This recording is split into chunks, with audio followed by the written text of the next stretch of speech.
Planeteers Home Gathering, bem-vindos. Retomamos hoje o tema do desenvolvimento sustentável de base territorial e vamos procurar compreender as potencialidades de regeneração e também de resiliência do capital natural. Comigo em estúdio tenho António Vasconcelos, da Planeteers. Muito boa tarde, António. Quem é que trazemos hoje para a conversa? Ora bem, temos o Luís Rochartre, que é diretor do Forestry Solutions Group do WBCSD, portanto uma pessoa que está a trabalhar a nível internacional junto das grandes corporações que estão a fazer as suas transformações e aplicado ao capital natural, com articulação inclusive com a bioeconomia. Temos dois responsáveis de dois territórios e é importante que começamos a abrir esta equação dos territórios. De um lado temos a CIM Douro, que reúne 19 municipalidades, e do outro lado temos a CIM Região de Leiria e o próprio Presidente da Câmara de Leiria, nos dois papéis, que representa 10 municipalidades. Vamos então abrir a conversa com os nossos convidados. Começamos pelo Luís Rochartre, da WBCSD. Olá, muito boa tarde, obrigado por se juntar a nós. Antes de mais, começo por perguntar onde é que a sua entidade se enquadra em questões de capital natural. O WBCSD, que é a organização líder mundial para a resposta empresarial às questões da sustentabilidade, tem enquanto foco o encontrar as soluções para um mundo sustentável. Evidentemente que, olhando à realidade atual, há três áreas grandes de foco. Uma delas que tem a ver com as duas crises que nós vivemos, a crise ambiental e a crise da natureza e da biodiversidade, e a outra, a terceira questão, que é a desigualdade social. Evidentemente que tudo está interrelacionado, no entanto, se tivermos que explicar, temos estas três. Evidentemente que nos últimos tempos associamos também a isto a questão associada, a questão que tem a ver com a pandemia e com a resposta a estes desafios globais que nos foram postos agora há tão recente tempo. E por falar em desafios globais, como é que também o trabalho da sua entidade se enquadra naquilo que é o cumprimento das metas para o desenvolvimento sustentável da ONU? Nós temos enquanto objetivo e modo de trabalhar é encontrar as soluções o que nós designamos as business solutions para a implementação da sustentabilidade, focadas na inovação. E, por outro lado, também temos uma preocupação muito grande, que é o redefinir o valor, uma vez que a economia toda tem funcionado com base nos resultados financeiros e nunca na avaliação de todos os impactos, sejam eles positivos ou negativos, que as atividades têm. E, evidentemente, que todos cada vez temos mais consciência, mas que ainda não entra, é a natureza e os impactos na natureza, e como tal, esta redefinição do valor, redefinição do que é o resultado da atividade empresarial é fundamental. Evidentemente que para isso precisamos de valorizar o que é que são estes bens que até agora não existem no mercado, e como tal há que avaliar qual é que é o valor efetivo da biodiversidade, quais são as funções ou os serviços de ecossistemas que a natureza globalmente nos oferece, e tudo isso é fundamental e capital para o desenvolvimento da economia. Evidentemente que há aqui um conjunto de conceitos que não são tão novos assim, mas que estão em fase de aplicação, que é, além do capital financeiro, a consideração do capital natural e até do capital social que as empresas gerem e com as quais se interrelacionam. E já vamos entrar em detalhe na discussão de outros desafios, Luís. Agora quero recolher também a opinião do Paulo Noronha, da Comunidade Intermunicipal do Douro. Muito boa tarde, obrigado também por se juntar à nossa conversa. Tendo em conta aquilo que foi a evolução da região nos últimos anos, com o vinho, mas também acompanhada de um grande desenvolvimento turístico, como é que se protegem estas duas atividades e como é que se tem protegido também dos impactos conhecidos da pandemia? Bom, boa tarde. Antes de mais, João, permita-me que o cumprimente e em si cumprimento o resto dos membros do painel e os nossos telespectadores. Essa é uma questão delicada. O território da região do Douro é um território turístico por natureza, tem associado o vinho do Generoso, que é um ex-libris da região, e que a pandemia afetou de forma diferente. A produção enquanto vinho, as vinhas não pararam na pandemia, a produção, a natureza continuou o seu trabalho. A atividade turística, essa sim, essa teve um impacto muito forte, tendo em atenção que o território é bastante disperso, temos pequenas unidades, e a sua recuperação tem vindo a ser muito dramática e muito complicada. É uma questão que a própria comunidade tem vindo a tentar ajudar e perceber como é que pode tratar. Vamos ter, na questão do vinho e da vinha, o problema vai vir agora, vai vir com esta época das vindimas, onde normalmente há muita gente que vem para trabalhar e para fazer a recolha, e a pandemia aí sim traz-nos impactos do distanciamento social, do alojamento, dos transportes.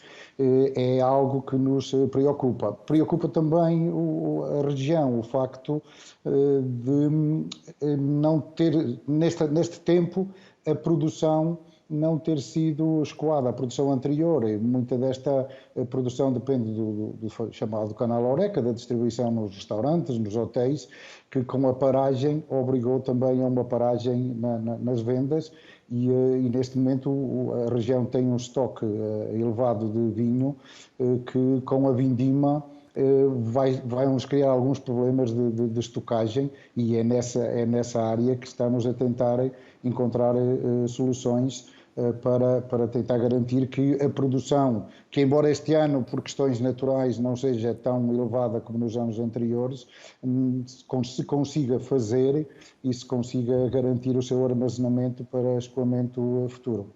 Já voltamos a falar, Paulo. Agora quero também introduzir na conversa o Gonçalo Lopes, da Comunidade Intermunicipal da região de Leiria.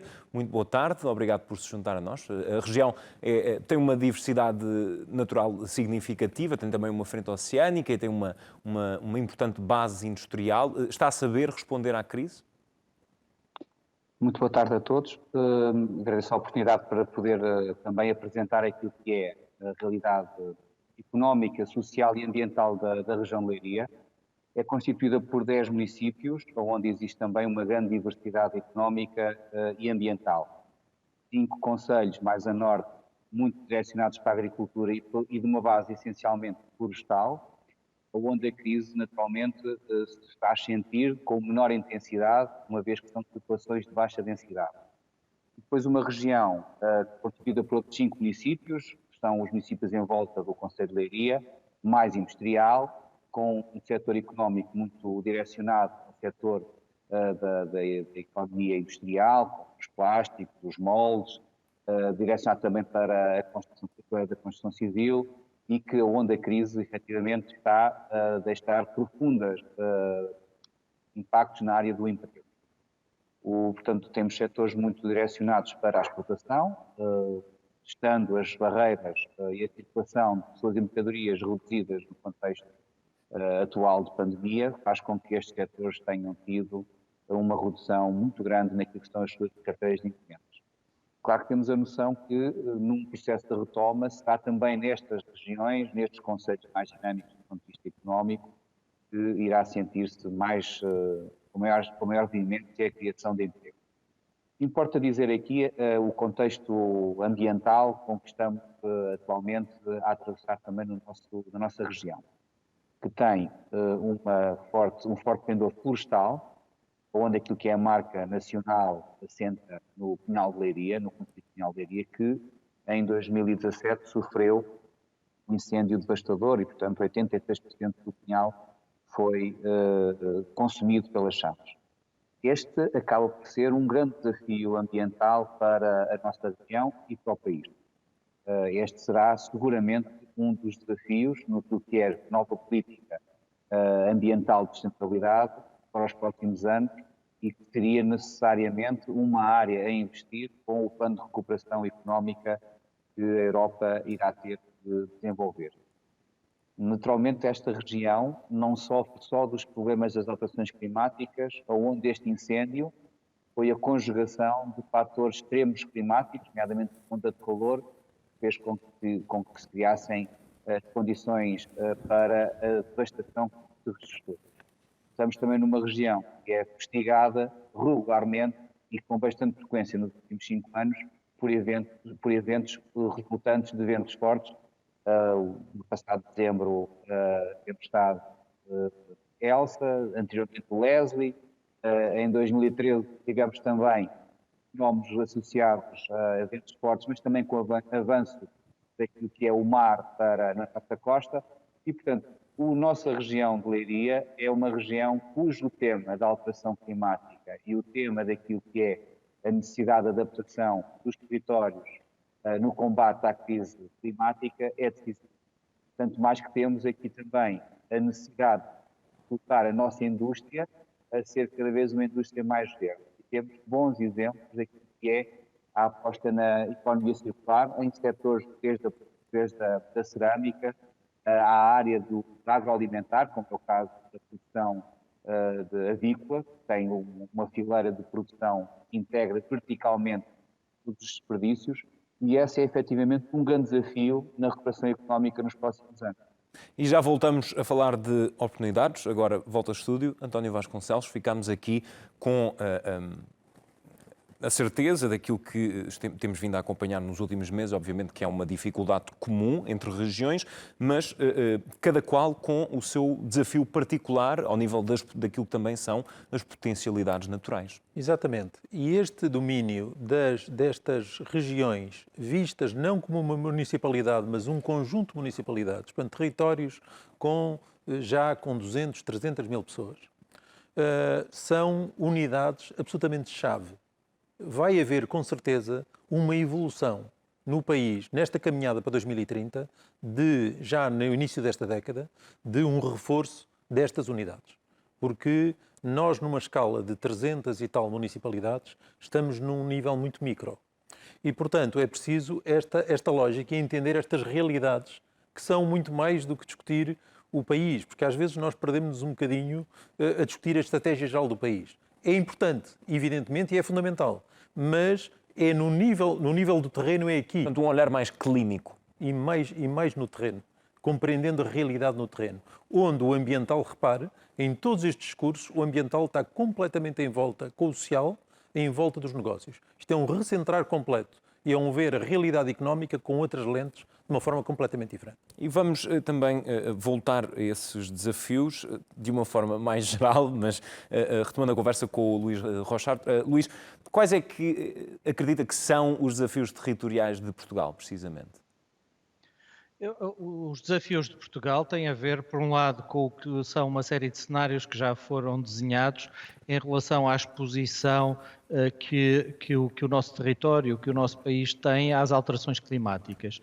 E têm sido publicados, alguns até recentemente, onde, na verdade, nós somos um dos territórios que poderão ter impactos mais severos em relação às alterações climáticas. E, como tal, temos que desenvolver as nossas estratégias de ação efetivamente para nos adaptarmos e nos prepararmos para o que aí vem. Por outro lado, também temos que entender que há aqui dinâmicas que nos ultrapassam completamente a nossa capacidade de gestão, mas não ultrapassam a nossa capacidade de nos prepararmos para elas. E é exatamente um melhor conhecimento do que é o tal capital natural, quais são as funções que existem hoje e que vão ser perturbadas no futuro, e que tipo de economia que nós temos a funcionar em cima da atual situação, mas que se vai alterar no futuro, é este tipo de visão que nós temos que ter e não propriamente andar-nos a adivinhar que haverá uma área de ponta de desenvolvimento da economia e que nós poderemos ir cavalgar essa onda. Tem que ser exatamente baseado no que são os recursos efetivos, os nossos recursos naturais, as nossas potencialidades, e a partir de desenvolvermos com um modelo equilibrado. Paulo Noronha, a sua região está a promover uma iniciativa que, de certa forma, envolve todos neste combate às alterações climáticas. Que projeto é esse? É uma segunda fase de um primeiro projeto que foi iniciado, que teve a ver com um plano de ação para as alterações climáticas, e agora estamos numa outra fase. A Cimedouro tem 13 dos 19 municípios integrados no Alto Douro Vinheteiro, que é Património da Humanidade. O Alto Douro Vinheteiro é Património da Humanidade como uma paisagem cultural, evolutiva e viva.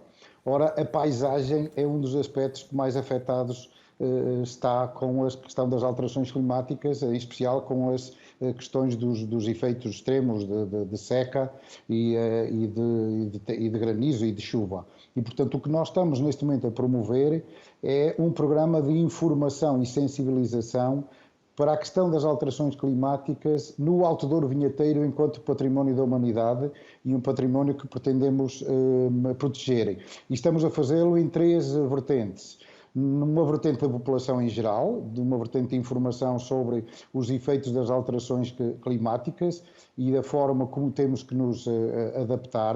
Nas escolas, para os estudantes, no sentido de tomarem algumas medidas e serem precursores de algumas medidas de mitigação, de adaptação na nossa pequena escala. E numa terceira vertente, para os nossos, como costumamos dizer, jardineiros desta paisagem, os viticultores, os agricultores, e com eles perceber o que é que ações vamos desenvolvendo para tentar adaptar a região às alterações climáticas. Há algumas coisas que têm vindo a ser feitas.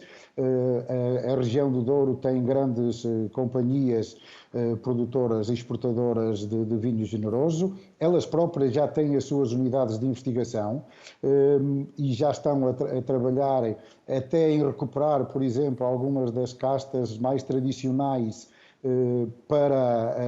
que são melhor resistentes a esta questão das alterações climáticas. Não esquecerem que o território, este nosso território do Douro, é um território árido, é um território que já tem amplitudes térmicas e amplitudes climáticas muito elevadas e que ao longo do tempo algumas destas castas foram sendo adaptadas para uma maior produção. Estamos agora a regressar, provavelmente, às castas tradicionais, originais, que sempre foram mais resistentes a estas alterações climáticas.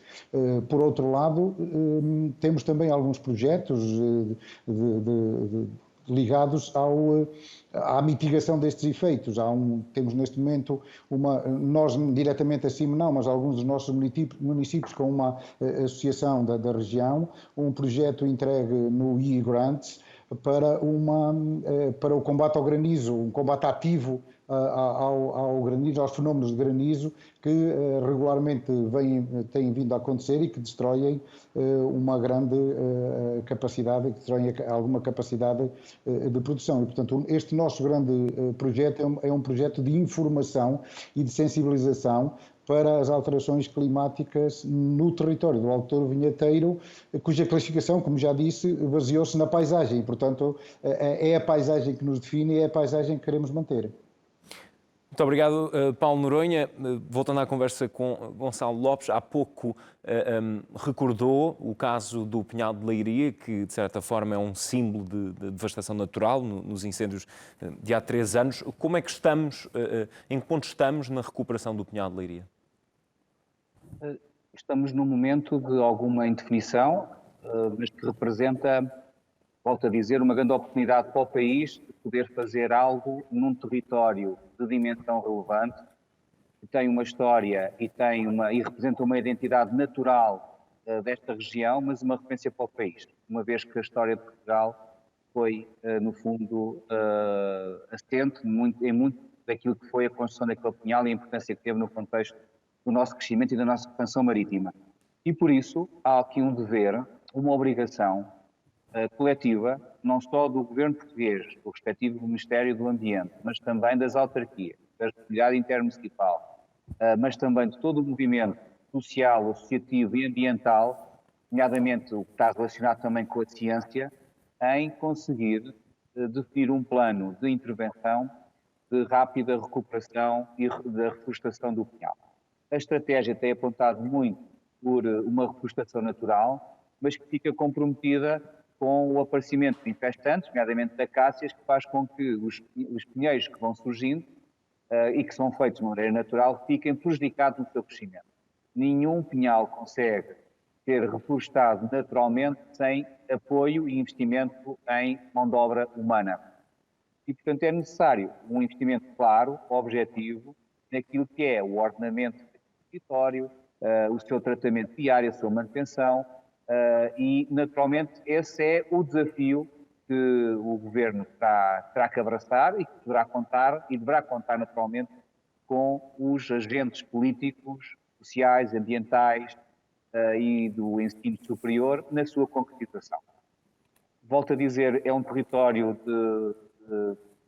de 11 mil hectares, portanto é uma área relevante, cujo proprietário é só um, é que situação inédita no território nacional, tendo em conta que representa uma faixa de litoral, é efetivamente uma área que pode ser investida, não só naquilo que é a diversidade ambiental, aquilo que é a necessidade de suster também o avanço e a erosão marítima, provocada pela erosão marítima, mas também representa uma economia verde e sustentável, uma vez que o Pinhal de Areia, ao longo de anos, produziu e libertou mais-valias económicas para o Estado português, não tendo sido, eventualmente, ao longo desse período, reinvestido naquilo que era a sua prevenção e a sua conservação.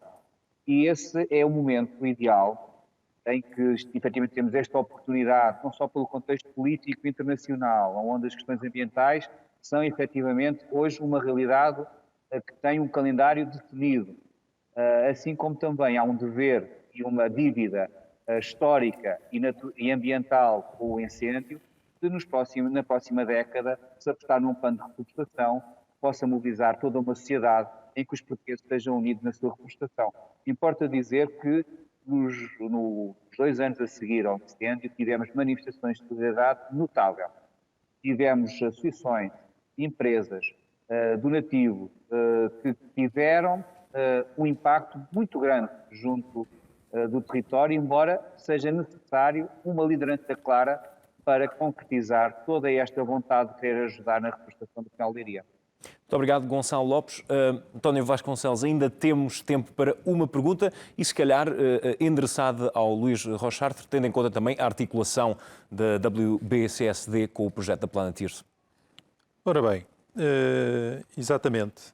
O Luís é uma pessoa que queria fazer aqui um mini parênteses, só dizer que o Luís não só tem dado um grande apoio desde a primeira hora a esta movida, desde o evento até ao programa de transformação, é uma pessoa que dirige, de facto, a nível europeu, no âmbito das grandes empresas, toda a caminhada para o capital natural e para as soluções florestais.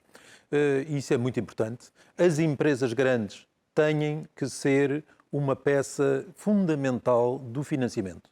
Não há financiamento, não há outra fonte de financiamento, contrariamente ao que as pessoas possam imaginar. Muitas vezes pensam que é os Estados, não é? As grandes empresas são a maior locomotiva, o maior share de financiamento. E, nesse sentido, queria perguntar ao Luís de que forma é que vê, digamos, estes desafios em direção a 2030. Nós temos que chegar, de facto, a uma fasquia muito mais alta do que é normal, do que é habitual pensar-se. Começou já em 2019 com o Green Deal, agora aparece o programa de biodiversidade, temos os ODS pela frente 2030, são extremamente ambiciosos, temos este programa para o país que se apresenta, Costa Silva, o início de uma grande discussão a nível nacional. Como é que nós próprios, Planeteers, podemos ajudar? Como é que vê toda esta caminhada para 2030?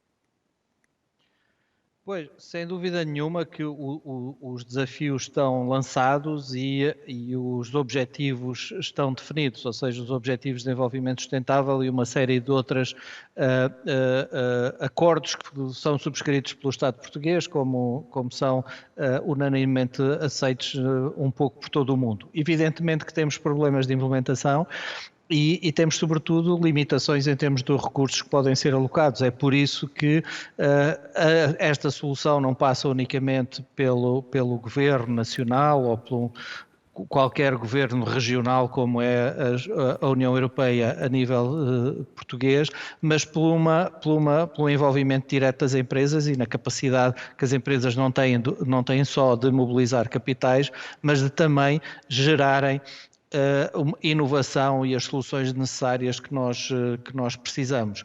O Planeteers, para mim, desde o princípio, desde que começámos a conversar sobre este assunto, é uma iniciativa mobilizadora do que é que são os principais drivers para encontrarmos soluções, seja ela a inovação e conseguirmos acelerar essa inovação, seja ela conhecer, como vimos hoje aqui, tanto o Paulo como o Gonçalo acabaram por enumerar o que é que são os problemas que têm, mas ao mesmo tempo já têm muitas das ferramentas para resolverem os seus assuntos, porque conhecem quais são os seus recursos, conhecem quais são as ameaças que aí vêm e, como tal, é um olhar integrado que é necessário, e eu acho que o Planeteers está aqui a fazer é exatamente chamar a atenção, trazer à discussão alargada esta nova forma de olhar, mas sobretudo uma forma de agir completamente diferente e fora do que é que são os paradigmas tradicionais da economia, olhando para uma nova economia, uma economia de base natural, onde nós aproveitemos efetivamente o que é que são os nossos recursos, e muitos deles estão aqui à disposição. E, por exemplo, a ultrapassagem que agora temos visto dos desafios do Covid são a prova de que não precisamos de esperar que outros países mais ativos e mais dinâmicos encontrem soluções que nós conseguimos aqui com os recursos e com a energia que temos para os ultrapassar. São as conclusões finais. Quero agradecer a presença dos nossos convidados Luís Ronchartre, Paulo Noronha e também Gonçalo Lopes e António Vasconcelos. É todo o tempo que temos, mas creio que ficamos com, como referiu ainda agora o Luís, um quadro geral daquilo que são os desafios destas regiões e também dos compromissos ambiciosos, como o António frisou na sua questão, relativamente à década que se avizinha. Está concluído mais um Planeteers Home Gathering. Até breve.